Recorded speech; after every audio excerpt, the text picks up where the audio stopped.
అలాగే మాకు డే 1 నుంచి మాకు వంశీ అన్న మహాన్యూస్ చైర్మన్ అండ్ ఎండి మా branches they are having more than 30-35 years of experience in the saloon industry.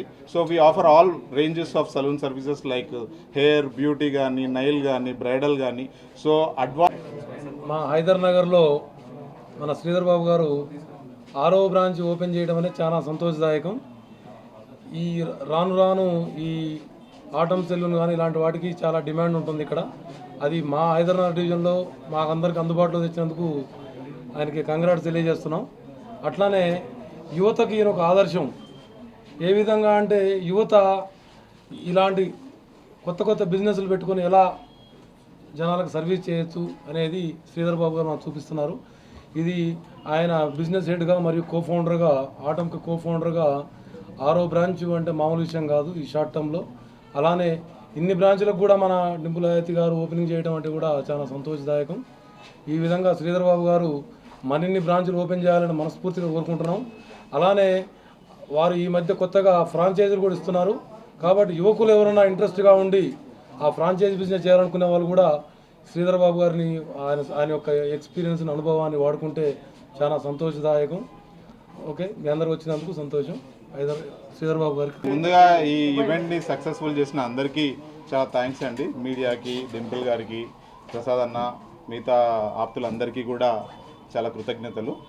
So ఇది ఆటమ్ అనే బ్రాంచ్ 2 years బిఫోర్ నల్లగండ్లలో మనం స్టార్ట్ చేసామండి.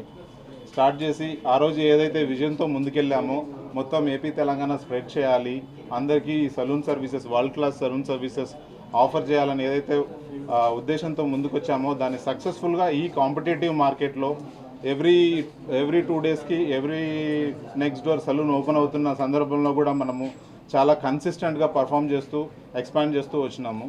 సో మన గూగుల్ రేటింగ్ కూడా చూసుకుంటే మన అన్ని బ్రాంచెస్వి కొన్ని 100,000 రివ్యూలు మనం తీసుకున్నాం ఇప్పటివరకు కస్టమర్స్ దగ్గర నుంచి.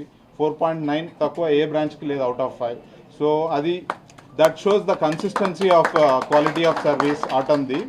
సో అలాగే ఇంత కాంపిటేటివ్ మార్కెట్లో మనం సర్వైవ్ అవ్వాలంటే ప్రాసెస్ ఎక్సలెన్స్ కానీ సర్వీస్ ఎక్సలెన్స్ కానీ పీక్స్లో ఉండాలి. సో అలా ఉంటే తప్ప ఇప్పుడున్న కాంపిటేటివ్ మార్కెట్లో పర్ఫామ్ చేయలేము. సో ఆటమ్ ఈరోజు ఇంత ముందుకు వెళ్ళిందనంటే అదే కారణమని నేను చాలా స్ట్రాంగ్గా బిలీవ్ చేస్తున్నానండి.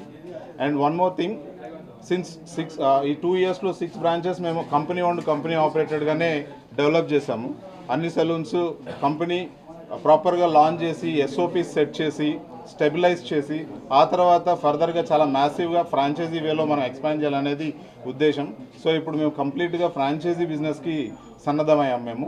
సో ఇప్పుడు ఏ ఇన్వెస్టర్ అయినా బిజినెస్లో ఇన్వెస్ట్ చేయాలనుకునే వాళ్ళు ఆటమ్ని ఫ్రాంచైజీగా మీరు చూస్ చేసుకోవచ్చు.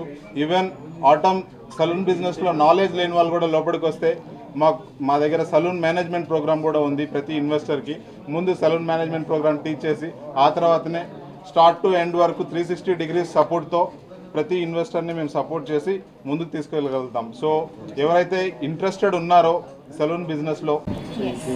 సో హాయ్ ఎవ్రీబడి, నాకు చాలా సంతోషంగా ఉంది. 6 is my lucky number. So అది 6th బ్రాంచ్ నేను లాంచ్ చేశాను ఈరోజు. And atom saloon co-founder Sridhar బాబుకి కంగ్రాచులేషన్స్. అండ్ ఇంకా ఎన్నో బ్రాంచెస్ ఓపెన్ చేయాలని కోరుకుంటున్నాను. And I just saw all the services there, ఎట్లా డివైడ్ చేసి పెట్టారు. సో మెన్ సెక్షన్ కానీ విమెన్ సెక్షన్ కానీ everything, all your services ki it's one stop destination, and that is Autumn Salon. So congratulations Andy, congratulations, and wishing you all the luck. Yeah.